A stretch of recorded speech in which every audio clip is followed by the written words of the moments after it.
हाँ तो प्यारे बच्चों नमस्कार। कैसे हैं आप लोग? उम्मीद करते हैं कि बहुत अच्छे से होंगे और अपने पढ़ाई को एकदम बेहतरीन तरीका से कर रहे होंगे। आज का क्लास बाबू काफी ज्यादा इंपॉर्टेंट है। आप लोगों के परीक्षा में इस क्लास से लगभग बहुत सारे प्रश्न पूछे जाएंगे और हम लोग सब्जेक्टिव करने वाले हैं, ऑब्जेक्टिव नहीं करने वाले हैं। यानी कि आज हम लोग सोशल साइंस यानी कि सोशल साइंस जो है उसका स्पेशल ऑब्जेक्टिव करने वाले हैं, जो कि 2025 के लिए होगा। काफी इंपॉर्टेंट प्रश्न होंगे, एक एक प्रश्न काफी ज्यादा इंपॉर्टेंट होंगे, स्पेशल है। ठीक है, तो आप लोग देखिए बार बार पूछे जाने वाला प्रश्न है। ठीक है, मतलब कि वैसा प्रश्न आज हम आप लोगों को करा रहे हैं बाबू, वैसा प्रश्न हम आज आप लोगों को बता रहे हैं जो कि आप लोगों के परीक्षा में बार बार पूछे जाते हैं। ठीक है, मतलब कि बार बार पूछे जाते हैं, तो इसलिए आप लोग इस प्रश्न को मिस मत कीजिए। एक एक प्रश्न को अपने कॉपी में लिखिए, एक एक प्रश्न को आप लोग याद कर लीजिए। ठीक है, चलिए बाबू, कहते हैं ना बाबू कि बिना प्रयास के कभी सफलता नहीं मिलती है कि नहीं? बिना प्रयास के कभी सफलता नहीं मिलती और सच्चा प्रयास कभी असफल नहीं होती।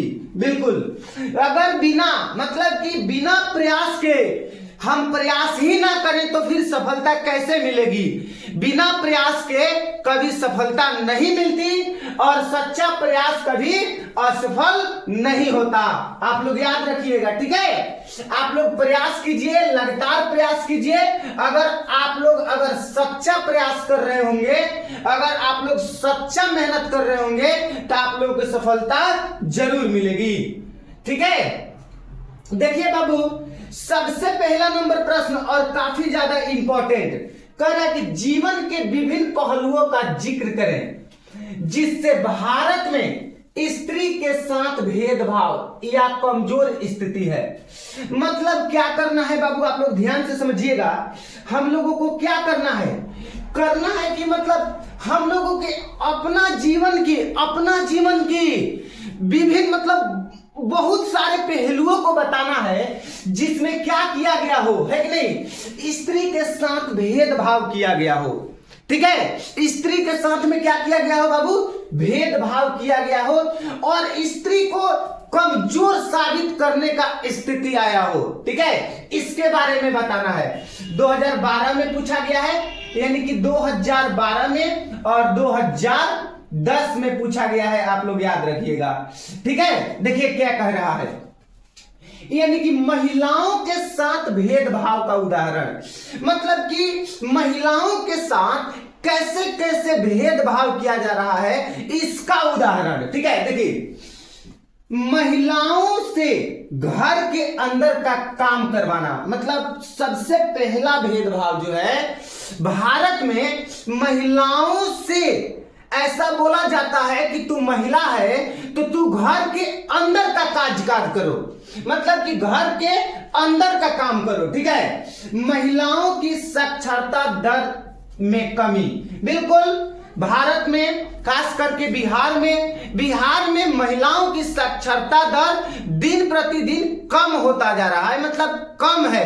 पुरुषों की अपेक्षा महिलाओं की साक्षरता दर कम है और हम दावे के साथ कह सकते हैं कि बिहार में आज के स्थिति में भी, मतलब कि डिजिटल इंडिया के स्थिति में भी अभी बिहार में मतलब बहुत सारे लड़कियां अनपढ़ है, नहीं पढ़ती है, नहीं पढ़ाई करती है। हर एक गांव में बहुत उदाहरण मिल जाएगा कि लड़कियां नहीं पढ़ती है। ठीक है, चलिए, महिलाओं का पुरुष की तुलना में कम वेतन, बिल्कुल। अगर महिलाएं कहीं पे काम भी करती है, महिलाएं अगर कहीं पे काम भी करती है तो उनको पुरुष की अपेक्षा उनको कम वेतन दिया जाता है। कैसा वेतन दिया जाता है बाबू? कम वेतन दिया जाता है। आप लोग याद रखिएगा। इसलिए लिंगानुपात कम होना। ठीक है, राजनीति में महिलाओं की कम भागीदारी, मतलब चुनाव जो होता है, चुनाव मतलब लड़ते हैं, चुनाव जो होता है उसमें महिलाओं को, मतलब कि राजनीतिक में महिलाओं को ऐसे कम भागीदारी दिया गया है। ठीक है, आप लोग इस चीज को याद रखिएगा। काफी ज्यादा इंपॉर्टेंट प्रश्न है बाबू। ठीक है, चलिए आगे देखिएगा। क्या कह रहा है, देखिए काफी इंपॉर्टेंट है कि नहीं। राजनीतिक दल की परिभाषा दे, मतलब कि 2014, 15, 20 यानी कि 2014 और 2015 और 2020 में पूछा गया प्रश्न है, ठीक है। यानी क्या पूछा है कि राजनीतिक दल की परिभाषा दीजिए, ठीक है। मतलब कि राजनीतिक दल क्या होता है, जैसे आरजेडी एक राजनीतिक दल है, ठीक है, आरजेडी, ठीक है, राजनीतिक दल है, ठीक है। आप लोग देखिए, मतलब कि राजनीतिक दल की परिभाषा दें, ठीक है। मतलब लोगों का ऐसा समूह जिसका उद्देश्य सत्ता प्राप्त करना, मतलब सरकार बनाना, सरकार में बैठना, मतलब कि लोगों का वैसा समूह जिनका उद्देश्य सत्ता प्राप्त करना, यानी सरकार बनाना, सत्ता प्राप्त करना या सत्ता को प्रभावित करना होता है, या सत्ता के ऊपर अपना मतलब सरकार बना के कुछ अलग प्रभाव डालना होता है, उन्हीं को हम लोग राजनीतिक दल कहते हैं, ठीक है। उन्हीं को हम लोग क्या कहते हैं बाबू, राजनीतिक दल कहते हैं, आप लोग याद रखिएगा, ठीक है। चलिए आगे समझिएगा, देखिए क्या कह रहा है। कह रहा है कि दल बदल कानून क्या है। काफी ज्यादा इंपॉर्टेंट सवाल है बाबू, बहुत इंपॉर्टेंट सवाल है बाबू, आप लोग ध्यान में बैठा लीजिएगा, काफी ज्यादा इंपॉर्टेंट है। कह रहा है कि दल बदल कानून क्या है। क्या कह रहा है, दल बदल कानून क्या है, ध्यान दीजिएगा। 2012 में पूछा गया है, 2015 में, 17 में, 21 में, 22 में, है कि नहीं। मस्ट वीवीआई यानी कि इसको आप लोग मस्ट वीवीआई में एकदम लिख लीजिएगा, मस्ट वीवीआई, ठीक है। यानी कि दल बदल कानून क्या है, ठीक है। देखिए बाबू, अगर मान लीजिए कि मतलब कोई सांसद है या कोई विधायक है, मतलब कोई सांसद हो या कोई विधायक हो, अगर किसी पार्टी के चुनाव चिन्ह के साथ वो जीत जाता है और जीतने के बाद में उस पार्टी के साथ नहीं रहता है, दूसरे पार्टी में जाकर पलट जाता है, समझे ना, मतलब दूसरे पार्टी में चला जाता है, ठीक है कि नहीं। तो इस मतलब इन्हीं सब बातों को, इन्हीं सब चीज को, मतलब एक पार्टी से दूसरे पार्टी में ना पलटे, इस पार्टी के झंडा लेके जीत गया और जीतने के बाद में दूसरे पार्टी में जाके शामिल हो गया, इस प्रकार से ना हो, इन्हीं सब चीजों को रोकने के लिए एक कानून बनाया गया है, उन्हीं को दल बदल कानून कहते हैं। देखिए, जब कोई सांसद या विधायक किसी पार्टी के चुनाव चिन्ह पर चुनाव लड़ते हैं, मतलब कि जब कोई सांसद या जब कोई विधायक किसी पार्टी के चुनाव चिन्ह से क्या करते हैं, मतलब कि कोई भी पार्टी के चुनाव चिन्ह से वे चुनाव लड़ते हैं और चुनाव जीतने के बाद, है कि नहीं, चुनाव क्या करने के बाद बाबू, जीतने के बाद में वे दूसरे पार्टी में चले जाते हैं, मतलब दूसरे पार्टी में चले जाते हैं, तो उसे राजनीतिक दल बदल कहा जाता है। मतलब कोई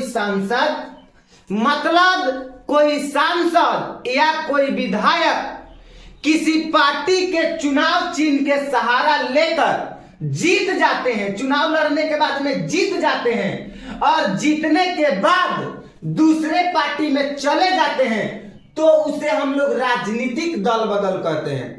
क्या कहते हैं, राजनीतिक दल, मतलब दल माने ए दल से ओ दल में, राजनीतिक में दल को बदल कर लिया, समझे, उसे राजनीतिक दल बदल कहा जाता है। और दल बदल को रोकने के लिए 1985 ईस्वी में एक कानून बनाया गया जिसे दल बदल कानून कहते हैं, है कि नहीं बाबू। इंपॉर्टेंट है, याद रखिएगा आप लोग अच्छे तरीका से, ठीक है, याद रखिएगा अच्छे तरीका से। चलिए आगे बताइएगा, दबाव समूह से आप क्या समझते हैं। दबाव समूह, ठीक है, दबाव समूह यानी कि दबाव समूह। अरविंद बाबू, हाल ही में पटना में बीपीएससी के लेकर आंदोलन हुआ था, मतलब बीपीएससी में हम इसके बारे में ज्यादा बातचीत नहीं करेंगे। बीपीएससी में ऐसा बताया जा रहा था कि कुछ धांधली हुआ है, इन्हीं के मतलब कि संबंध में पटना में छात्र लोग मतलब कि आंदोलन किए थे बीपीएससी के, ठीक है।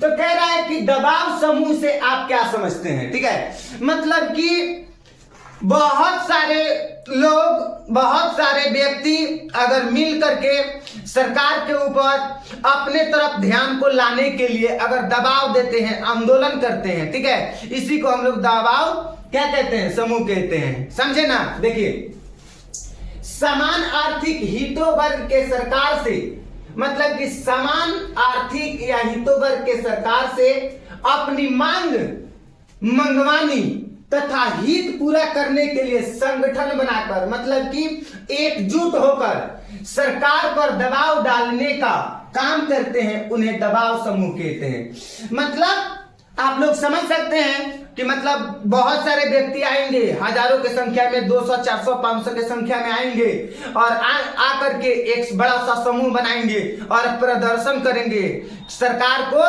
अपनी मांग को मतलब दिलवाने के लिए या अपने हित में, अपने पक्ष में कुछ निर्णय के लिए करेंगे, जिस प्रकार से पटना में भी पीएससी वाले छात्र लोग ने किए थे। ठीक है, चलिए बताइएगा आगे क्या कह रहा है। कह रहे कि गुप्त मतदान क्या है। बिल्कुल, मतलब कि गुप्त मतदान, ठीक है, गुप्त मतदान याद रखिएगा बाबू, गुप्त मतदान। गुप्त मतदान क्या है, ठीक है, ध्यान दीजिएगा। वह मतदान जिसमें मत मतलब वोट होता है, वोट।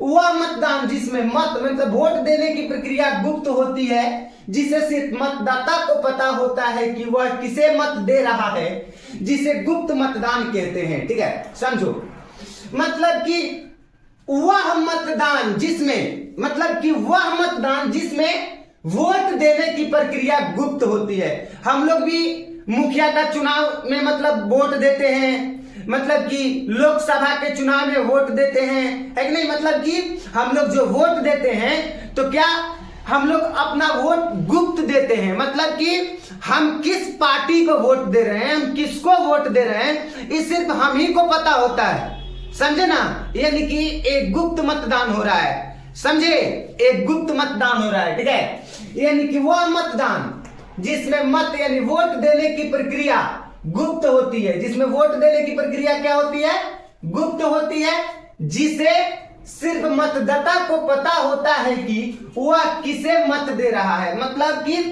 जो वोट देने वाले होते हैं ना, उसको मतदाता कहते हैं, और उन्हीं मतदाता को ही सिर्फ पता होता है कि वो वोट किसको दे रहे हैं। मतदाता को ही सिर्फ और सिर्फ पता होता है कि वो वोट किसको दे रहे हैं, मतलब कि उसे हम लोग गुप्त मतदान कहते हैं। ठीक है बाबू, उसे हम लोग क्या कहते हैं, गुप्त मतदान कहते हैं। आप लोग याद रखिएगा।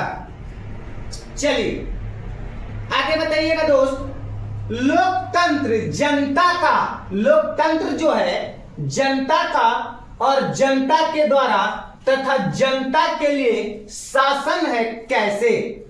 इंपॉर्टेंट है 2013 में, 2014 में और 2018 में। समझो क्वेश्चन क्या कह रहा है और क्वेश्चन से क्या आंसर बन रहा है। क्वेश्चन क्या कह रहा है और क्वेश्चन से क्या आंसर आ रहा है, उसका क्या तात्पर्य है, मतलब कहने का मतलब क्या है। इस सब चीज, इस सब बातों को समझो, समझे। कह रहे हैं कि लोकतंत्र जो है वो जनता का, जनता के द्वारा तथा जनता के लिए शासन है कैसे। देखिए, लोकतंत्र में सरकार जनता द्वारा चुनी जाती है। बिल्कुल, हम लोग मतलब कि सरकार जो होती है, लोकतंत्र में जो सरकार होती है वो जनता के द्वारा चुनी जाती है। ठीक है, किसके द्वारा चुनी जाती है, लोकतंत्र में सरकार जनता के द्वारा चुनी जाती है और जनता के लिए ही कार्य करती है। मतलब कि लोकतंत्र में सरकार जनता के द्वारा चुनी जाती है और जनता के लिए ही कार्य करती है। लोकतंत्र में जनता ही निहित है, मतलब कि लोकतंत्र में जनता ही मेन है। ठीक है, तथा यहाँ जनता ही सारी शक्तियों का स्रोत है। बिल्कुल, लोकतंत्र में जो जनता है वो सारी शक्तियों का स्रोत है। अगर मान लीजिए कि इस समय इस पार्टी का सरकार है, अगर इस पार्टी अगर जनता के हित में कार्य नहीं कर रही है तो अगली बार जनता उसे वोट नहीं देगी, दूसरे पार्टी को वोट देगी, दूसरे पर पार्टी की सरकार बनेगी। यानी कि ये लोकतंत्र जो है यहाँ जनता, मतलब कि लोकतंत्र में जनता के पास सारी शक्ति का स्रोत है, ठीक है। इसी कारण लोकतंत्र जनता का और जनता द्वारा तथा जनता के लिए शासन है। समझिए, लोकतंत्र जनता का, जनता द्वारा तथा जनता के शासन है। कैसे? तो आप लोग कहिएगा बबुआ कि लोकतंत्र में मतलब कि लोकतंत्र में सरकार जो होती है वो जनता के द्वारा चुनी जाती है और जनता के लिए कार्य भी करती है। लोकतंत्र में सरकार जनता के द्वारा चुनी जाती है और जनता के लिए कार्य भी करती है, ठीक है, कार्य भी करती है। लोकतंत्र में जनता निहित होती है, मतलब कि लोकतंत्र में जनता मेन होती है तथा यहाँ जनता ही, मतलब लोकतंत्र में तथा यहाँ जनता ही सारी शक्तियों का स्रोत है। इसी कारण लोकतंत्र जनता का और जनता के लिए और तथा जनता के लिए क्या है बता दीजिए? शासन है। बिल्कुल। चलिए आगे बढ़ते हैं। क्या कह रहा है, ध्यान दीजिएगा। कह रहा है भारत ने बहुदलीय प्रणाली को क्यों अपनाया? मतलब देखिए, भारत में बहुदलीय प्रणाली लागू है। भारत में बहुदलीय प्रणाली लागू है। भारत में कैसा प्रणाली लागू है? भारत में बहुदलीय प्रणाली लागू है, ठीक है। देखिए, भारत में जो भारत है वो बहुदलीय प्रणाली को क्यों अपनाया? तो भारत बहुदलीय प्रणाली को इसलिए अपनाया क्योंकि भारत में विभिन्न धर्मों के लोग रहते हैं। भारत में मतलब कि हिंदू, मुस्लिम, सिख, ईसाई, मतलब विभिन्न धर्मों के लोग रहते हैं और विभिन्न धर्मों के लोग रहते हैं और भारत के विभिन्न धर्मों के लोगों की अलग अलग संस्कृतियां होती है, ठीक है। अलग अलग क्या होती है? संस्कृतियां होती है। तो भारत जो है ये बहुदलीय, मतलब कि बहुदलीय प्रणाली को अपनाया। क्यों बहुदलीय प्रणाली को अपनाया? क्योंकि यहाँ पे अनेक धर्म के लोग रहते हैं, अनेक सांस्कृतिक वाले लोग रहते हैं, है कि नहीं? इसलिए भारत यहाँ पे बहुदलीय प्रणाली को अपनाया और अनेक धर्म वाले, अनेक सांस्कृतिक वाले लोग भारत में होने के कारण ही भारत बहुदलीय क्या प्रणाली को अपनाया। तो चलिए इसको समझिए।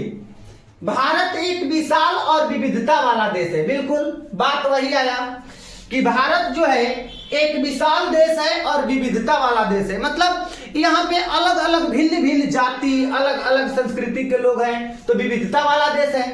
भारत में कई धर्म, कई भाषा, कई जाति और सांस्कृतिक वाले लोग रहते हैं। बताइए ना, भारत में कई धर्म वाले, कई भाषा वाले, कई सांस्कृतिक वाले, मतलब अनेक अनेक प्रकार के लोग भारत में रहते हैं, है कि नहीं? समाज के सभी वर्ग के लोगों को सत्ता में भागीदारी मिले। बिल्कुल, मतलब जो विभिन्न वर्ग के लोग हैं ना, इन विभिन्न वर्गों के लोगों को मतलब कि सत्ता में भागीदारी के लिए क्या मिले? सत्ता में समाज के सभी वर्ग को सत्ता में भागीदारी मिले, मतलब कि सत्ता में भागीदारी मतलब मिले। चाहे आप कोई धर्म से हैं, चाहे आप कोई सांस्कृतिक से हैं, आपको सत्ता में भागीदारी मिलेगी। मतलब आपके पास चुनाव लड़ने का हक है, आप चुनाव लड़ सकते हैं।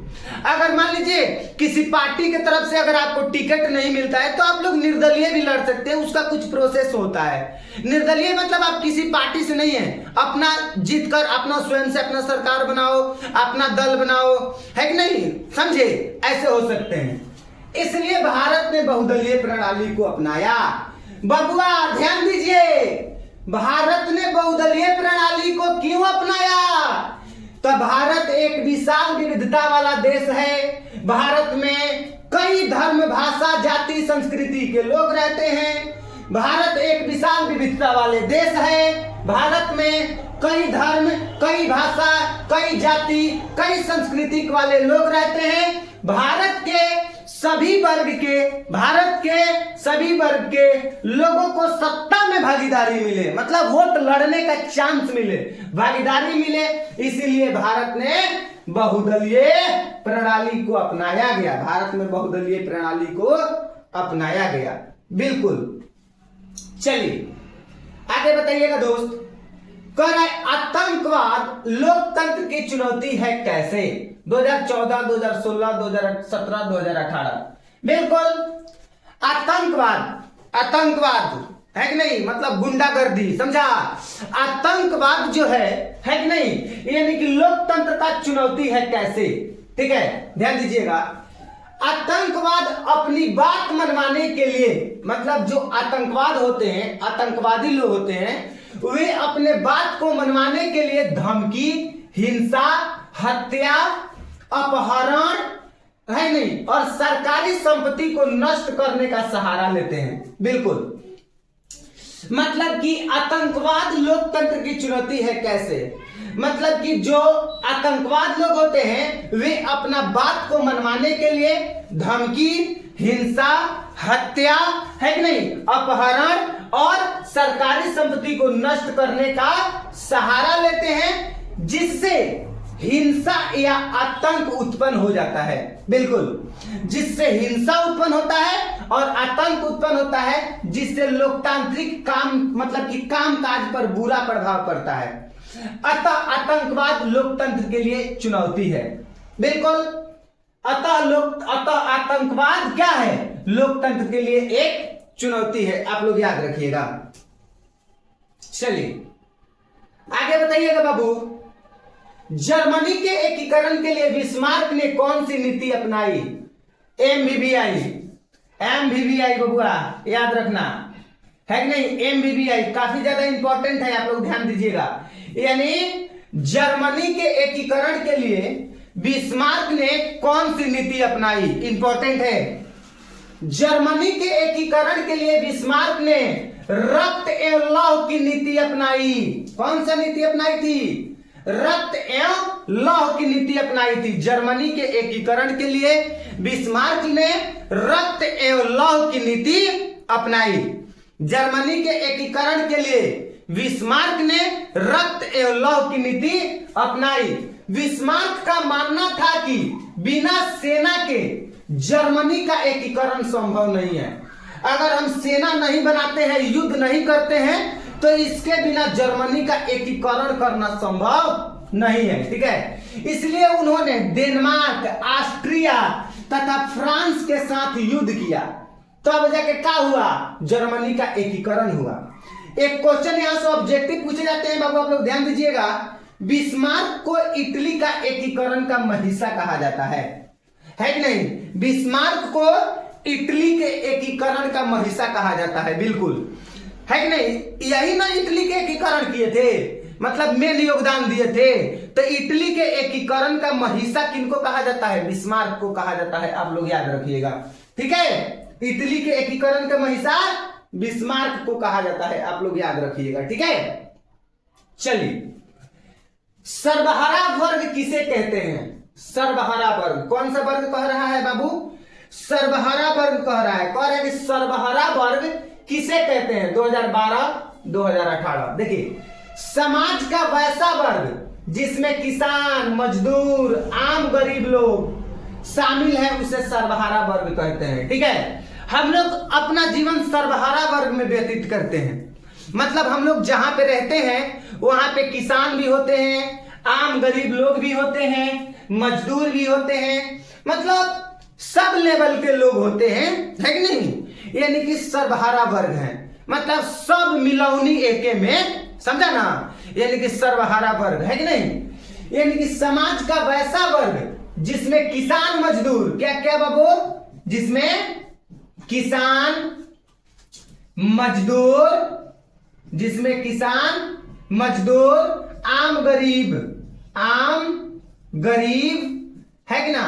और क्या है? मतलब कि सब एके में शामिल हो, है कि नहीं? सब एके में शामिल हो, उसे हम लोग सर्वहारा वर्ग कहते हैं। क्या कहते हैं? सर्वहारा वर्ग कहते हैं। आप लोग याद रखिएगा। बिल्कुल। देखिए काफी आसान प्रश्न आ चुका है जो कि आपका 2015 और 2019 में पूछा गया है बबुआ, आसान मत समझ लेना। 2015 में या 2019 में संसाधन को परिभाषित कीजिए। देखिए संसाधन को हम लोगों को क्या करना है दोस्त, परिभाषित करना है, ठीक है। तो देखिए मानव के जीवन में उपयोग में आने वाली वे सारी वस्तुएं संसाधन कहलाती है। यानी कि मानव के जीवन में उपयोग आने वाली, मान लीजिए कि हमारे जीवन में, आप सभी के जीवन में कपड़ा किसी न किसी प्रकार से उपयोग में आ रहा है। ये मार्कर उपयोग में आ रहा है क्योंकि हम इससे आप लोगों को पढ़ा रहे हैं, बोर्ड पे लिख रहे हैं, समझ में आ रहा है ना। यानी कि एक किसी न किसी प्रकार से उपयोग आ रहा है। हम जूता पहने हुए हैं तो जूता भी मतलब कि हमारे लिए मतलब उपयोग में है। मतलब कहने का मतलब क्या है बाबू, कि मानव के जीवन में आने वाली वे सारी वस्तुएं, मतलब कि वे सभी वस्तुएं जो मानव के जीवन में क्या हो, उपयोगी हो। मानव के जीवन में क्या हो बाबू, उपयोगी हो, मतलब कि उपयोग में आए, उपयोगी हो, वे सभी संसाधन है। जैसे मोबाइल भी संसाधन है, हम फोन से कहीं पे बात करते हैं, साधन है ना, संसाधन है ना, उपयोग में आता है ना। रेडियो, पहाड़, साइकिल, टेलीफोन, मतलब सभी के सभी क्या है बाबू हम लोगों के लिए, तो संसाधन है। क्या है, संसाधन है। आप लोग याद रखेंगे दोस्त। चलिए आगे बताइएगा बाबू, क्या कह रहा है, प्राकृतिक संसाधन का संरक्षण क्यों आवश्यक है। बिल्कुल, मतलब पहाड़ एक प्रकार का प्राकृतिक संसाधन है, हम लोगों के लिए तो संसाधन है, लेकिन वे प्रकृति के द्वारा निर्मित है। पेड़ जो है प्राकृतिक संसाधन है, हम लोगों के लिए तो संसाधन है, लेकिन मतलब कि वे प्रकृति के द्वारा बनाया गया है, बना है, प्रकृति के द्वारा उत्पन्न हुआ है। पेड़ है कि नहीं, तो प्राकृतिक संसाधन है, समझे। तो यहाँ पे क्वेश्चंस क्या कह रहा है, कह रहा है कि प्राकृतिक संसाधन का संरक्षण क्यों आवश्यक है। मतलब क्या, कि हम लोगों को प्राकृतिक संसाधन को संरक्षण माने बचाना, संरक्षण मतलब सुरक्षित रखना, बचाना क्यों जरूरी है। तो जानते हैं बबुआ काहे जरूरी है। प्राकृतिक संसाधन को हम लोग बचा के रखेंगे तबे नु आने वाला पीढ़ी उसका लाभ उठाएगा, और नहीं तो एक बार में पूरा खत्म कर देंगे तो कुछ रिएक्शन होगा, और पर्यावरण में हम लोगों के वातावरण में कुछ अलग इफेक्ट हो जाएगा, मतलब कुछ अलग रिएक्शन होगा जिसमें पूरा समस्त वायुमंडल पर गलत असर पड़ेगा। आइए प्रश्न को समझते हैं। संसाधन के अत्यधिक प्रयोग से विभिन्न प्रकार का पर्यावरणीय समस्या उत्पन्न होती है। बिल्कुल, अगर संसाधन के अत्यधिक और अनावश्यक उपयोग करेंगे हम लोग, एक पेड़ की आवश्यकता है 50 पेड़ को काट देंगे, है कि नहीं। मतलब कि यहां पर संसाधन के अत्यधिक उपयोग से, है कि नहीं, अत्यधिक उपयोग से यानी अत्यधिक प्रयोग से विभिन्न प्रकार का पर्यावरणीय समस्या उत्पन्न होती है, और संसाधन का नियोजित एवं विवेकपूर्ण उपयोग संसाधन संरक्षण कहलाता है। देखिए संसाधन का नियोजित, संसाधन का क्या करना है, नियोजित मतलब जितना काम वाला है उतने, नियोजित और विवेकपूर्ण मतलब एकदम अच्छा तरीका से उपयोग करना संसाधन संरक्षण कहलाता है। देखिए सतत विकास को बचाए रखना, मतलब संसाधन को बचाए रखना प्रकृति के लिए संसाधन संरक्षण मतलब सतत विकास, संसाधन सामान सबके बचाए रखना प्राकृतिक संसाधन के लिए आवश्यक संरक्षण आवश्यक है। मतलब प्रकृति को नष्ट होने से बचाया जा सकता है, संसाधन को बचा के रखना है, संसाधन का उतना ही उपयोग करना है जितना हमको जरूरी है, उतना ही उपयोग करना है, ज्यादा उपयोग नहीं करना है। बुझाया ना। चलिए देखिए समझिए, जल संसाधन के उपयोग को लिखें। बिल्कुल, देखिए बबुआ जल जो है हम लोगों के लिए संसाधन है कि नहीं। जल हम लोगों के लिए क्या है, संसाधन है। तो जल संसाधन के उपयोग को हम लोगों को लिखना है। तो जल संसाधन का उपयोग मल मूत्र त्यागने में, वस्त्र धोने में, खाना खाने में, स्नान करने में, है कि नहीं, इंपॉर्टेंट आसान है। जल संसाधन का उपयोग पेयजल में मतलब पानी पीने में, घरेलू काम कार्य में मतलब घर के काम करने में, उसमें आ जाएगा कपड़ा धोना आ जाएगा, है कि नहीं, समझ लो, है ना। सिंचाई उद्योग में मतलब पटौनी समझता है ना, खेत में पानी डालना, ठीक है। जन स्वास्थ्य में, मल मूत्र विसर्जन में, विद्युत निर्माण में मतलब कि बिजली के उत्पादन करने में, मत्स्य पालन यानी कि मछली पालन करने में, मतलब जैसे कार्यों में होती है। जल संसाधन का उपयोग आसान है। आप लोग कहेगा कि प्रश्न पूछेगा परीक्षा में कि जल संसाधन के उपयोग को लिखे, तो आप लोग आराम से लिख सकते हैं कि जल संसाधन का उपयोग कहां पे है, कहां कहां पे हम लोग जल संसाधन के उपयोग कर सकते हैं, ठीक है। चलिए ध्यान दीजिएगा क्या कह रहा है। भारत की नदियों के प्रदूषण के कारण का वर्णन कीजिए। बिल्कुल, मतलब क्वेश्चन समझिए। भारत का जो नदी है, मतलब भारत का जो नदी है वो भारत का नदी के प्रदूषण के कारण का वर्णन करना है कि भारत के नदी दिन प्रतिदिन प्रदूषित क्यों हो रहा है, कैसे प्रदूषित हो रहा है, गंदा कैसे हो रहा है, इन क्या क्या कारण है इसके पीछे, इन सभी कारणों का वर्णन करना है। भारत के नदियों के प्रदूषण के विभिन्न कारणों का वर्णन करना है, मतलब विभिन्न कारणों को बताना है कि नहीं। तो भारत के नदियों के प्रदूषण के निम्नलिखित कारण है। नगरों के कूड़ा कचरा मल नदियों में गिराना, मतलब कि शहर के जितने भी कूड़ा कचरा, गंदा गंदगी, मल मूत्र जो भी होता है सबको कहां पे गिराना, नदियों में गिराना, ठीक है। कल कारखानों से जो अपशिष्ट या रासायनिक पदार्थ निकलता है, मतलब फैक्ट्री से जो अपशिष्ट पदार्थ, रासायनिक पदार्थ जो भी निकलते हैं, इनको भी कहां गिरा देना, नदियों में गिरा देना, तो फिर नदी प्रदूषण होगा ही होगा। मृत जीव जंतु को नदी में फेंकना, मतलब कोई कुत्ता मर गया, कोई बिल्ली या कोई सियार, कोई गाय हो गया, कोई भैंस हो गया, अगर वे मर जाते हैं तो उनको बहुत सारे लोग व्यक्ति क्या करते हैं कि उठा के नदी में फेंक देते हैं। ऐसे नहीं करना चाहिए, इससे नदी प्रदूषित होता है, दूषित होता है, समझे।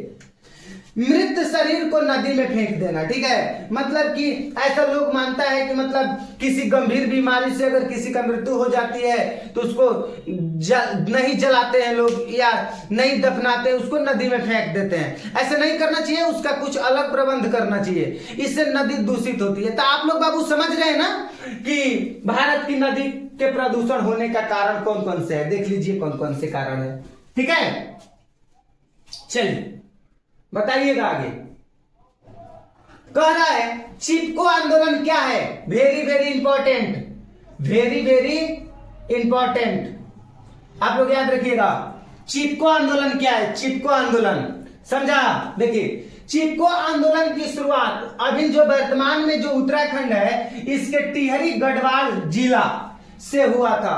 मतलब कि जो चिपको आंदोलन का जो प्रारंभ हुआ था, शुरुआत हुआ था, ये उत्तराखंड के टिहरी गढ़वाल जिला से हुआ था। इस आंदोलन में स्थानीय जो लोग थे वे पेड़ के साथ, मतलब कि पेड़ के साथ में ऐसे ऐसे क्या करते थे, पेड़ को पकड़ लेते थे, ऐसे ऐसे पेड़ को पकड़ के, अब पकड़ के साथ में क्या हो जाते थे, चिपक जाते थे और पेड़ के काटने के विरोध करते थे।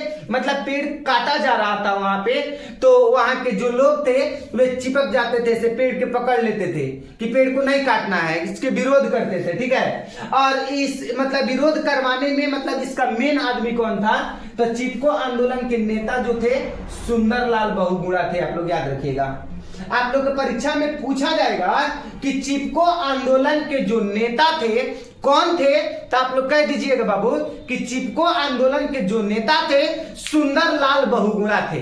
चिपको आंदोलन के नेता कौन थे बाबू, आप लोग सारे बच्चे कमेंट में बताइएगा।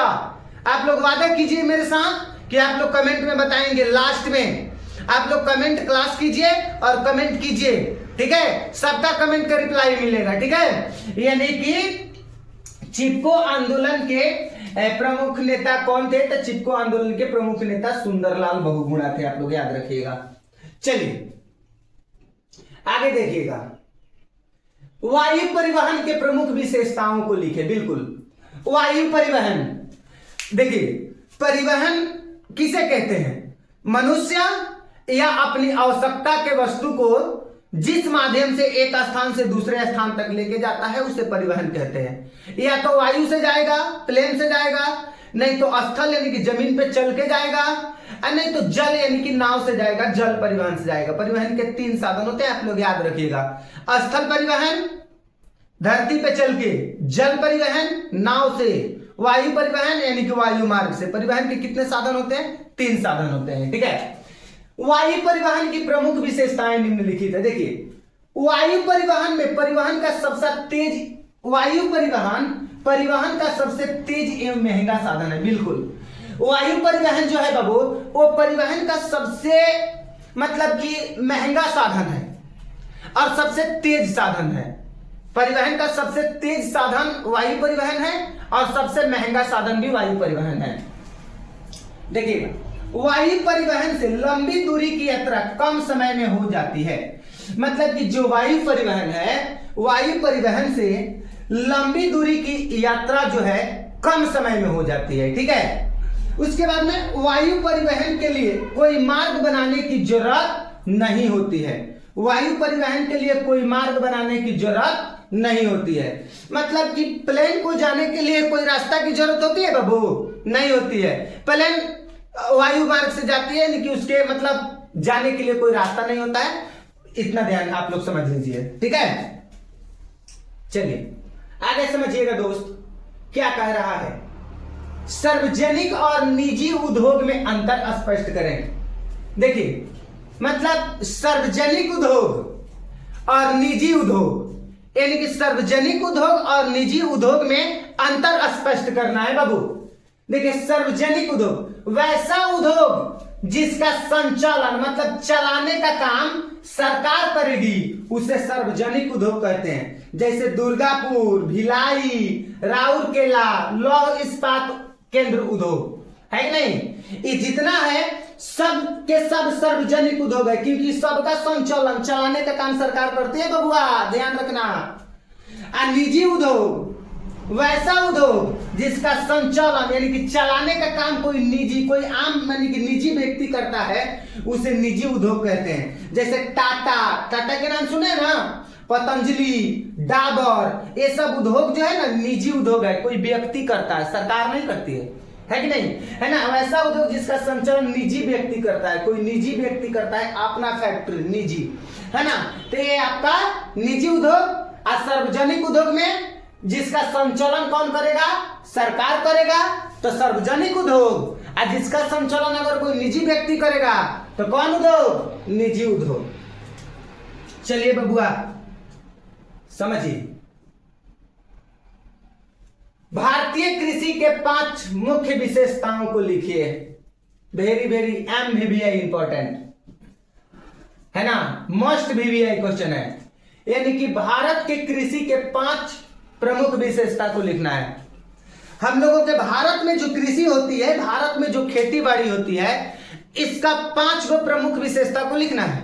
कितने विशेषता को लिखना है? 5 गो प्रमुख विशेषता को लिखना है।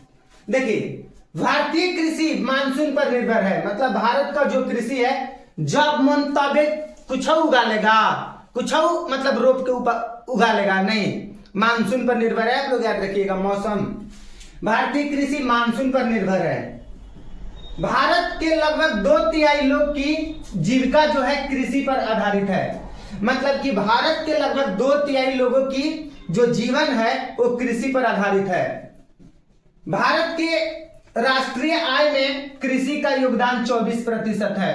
क्वेश्चन याद रखिएगा, भारत के राष्ट्रीय आय में कृषि का योगदान कितना प्रतिशत है? 24% है बबुआ। क्वेश्चन याद रहना चाहिए, क्वेश्चन याद रहना चाहिए बबुआ, है कि नहीं। यानी कि भारत के राष्ट्रीय आय में कृषि का योगदान 24% है।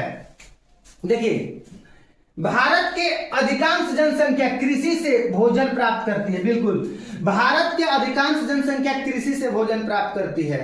भारत में कृषि आधारित कई उद्योग है। मतलब कि भारत में कृषि पर आधारित बहुत सारा उद्योग है। जैसे सूती वस्त्र उद्योग, गन्ना उद्योग, चीनी उद्योग। हाँ बाबू, चीनी उद्योग। ये सब कौन सा उद्योग है? मतलब कि कृषि आधारित उद्योग है। आप लोग याद रखिएगा, ठीक है। चलिए आगे बताइएगा बाबू। ध्यान दीजिएगा, क्या शिक्षा का अभाव लोकतंत्र के लिए चुनौती है? बिल्कुल, बिल्कुल चुनौती है, बिल्कुल चुनौती है, बिल्कुल चुनौती है। आप लोग ध्यान रखिएगा, क्या शिक्षा का अभाव लोकतंत्र के लिए चुनौती है? बताइए, चुनौती है कि नहीं है? है। देखिए बबुआ, हम लोगों के पंचायत से एगो मुखिया जी जीत जाते हैं, मुखिया जी जीतने के बाद में मुखिया जी बन जाते हैं, तो कौन काम करते हैं, कौन काम नहीं करते हैं, क्या सरकार की योजना है, क्या सरकार की योजना नहीं है, आप लोगों को, हमको, सभी लोगों को जब शिक्षित होंगे, जानकार बनेंगे, पढ़ेंगे, लिखेंगे, समझेंगे, तभी न पता चलेगा, तभी ना अपना हक के लिए अगर लड़ना भी होगा तो लड़ लेंगे। समझा? यह बात है, आप लोग ध्यान से समझिए। शिक्षा का अभाव लोकतंत्र के लिए एक चुनौती है, क्योंकि एक शिक्षित व्यक्ति ही लोकतंत्र का महत्व, शिक्षा का यानी शिक्षा का अभाव लोकतंत्र के लिए चुनौती है, ऐसा लोकतंत्र यानी सरकार कहती है। लोकतंत्र में ऐसा बोला जाता है कि शिक्षा का अभाव लोकतंत्र के लिए चुनौती है, मतलब कि लोकतंत्र के लिए दिक्कत का बात है, लोकतंत्र के लिए परेशानी का बात है। काहे परेशानी की बात है?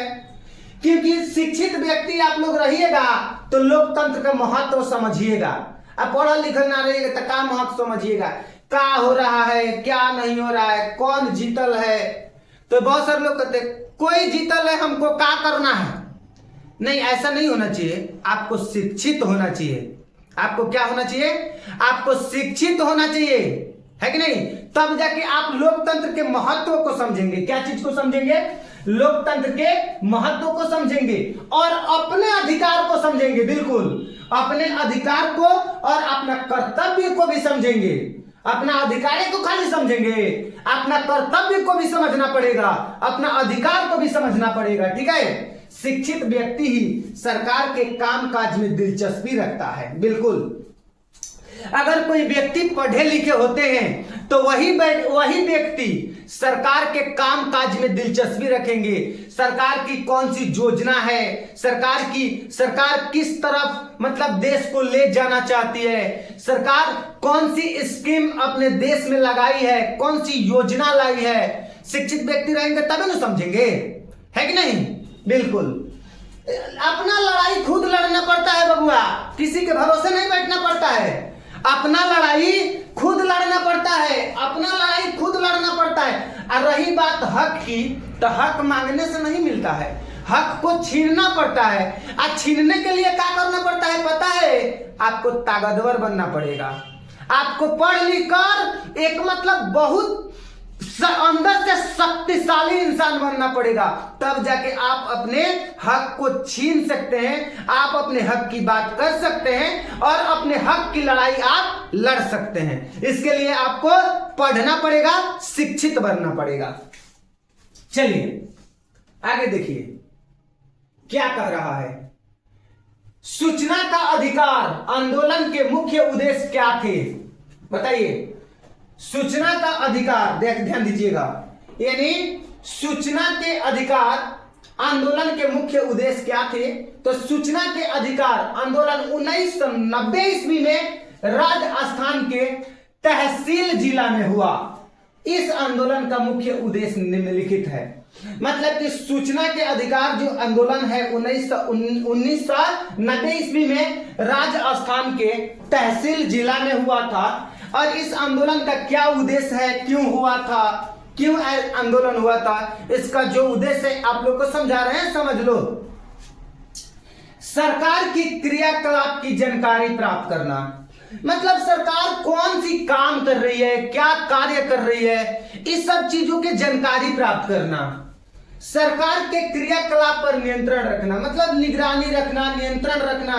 ठीक है? सरकारी कर्मचारियों एवं सरकार के कार्यों का सार्वजनिकरण करना तथा सत्ता में भागीदारी करना। बिल्कुल, मतलब कि एक बार में समझ लो बाबू, सूचना के अधिकार आंदोलन का मुख्य उद्देश्य क्या था? तो सूचना के अधिकार आंदोलन का मुख्य उद्देश्य बबुआ सरकार क्या कर रही है, सरकार कौन सी कार्य कर रही है, जनता के हित में कौन कार्य कर रही है, इस सूचना लेवल हमारा अधिकार है। सूचना का अधिकार मतलब सरकार कौन सी कार्य कर रही है। कर्मचारी जो ब्लॉक में बैठे हुए हैं, कर्मचारी जो धरातल पे कार्य कर रहे हैं, मुखिया जी जो कार्य कर रहे हैं, है कि नहीं, कुछ ज्यादा न हो रहा है बाबू, मतलब ये लोग जो कार्य कर रहे हैं, है कि नहीं, ये सब सूचना प्राप्त करना, जानकारी प्राप्त करना ये हमारा अधिकार है, आम जनता का अधिकार है। समझा? आप लोग अधिकार है, आप इसको जानकारी ले सकते हैं, उनसे पूछ सकते हैं, ठीक है, उनको बताना पड़ेगा, समझे, ये अधिकार है, ठीक है। आप लोग याद रखिएगा बाबू। उम्मीद करते हैं कि आज का क्लास कुछ ज्यादा शानदार हो गया होगा, ठीक है। मिलते हैं अगले क्लास में, तब तक सभी प्यारे बच्चों को नमस्कार, जय हिंद। आप लोग वीडियो को लाइक जरूर कीजिए और अपने कमेंट बॉक्स में अपने विचार को जरूर रखिए, ठीक है। मिलते हैं अगले क्लास में, तब तक सभी प्यारे बच्चों को नमस्कार, जय हिंद।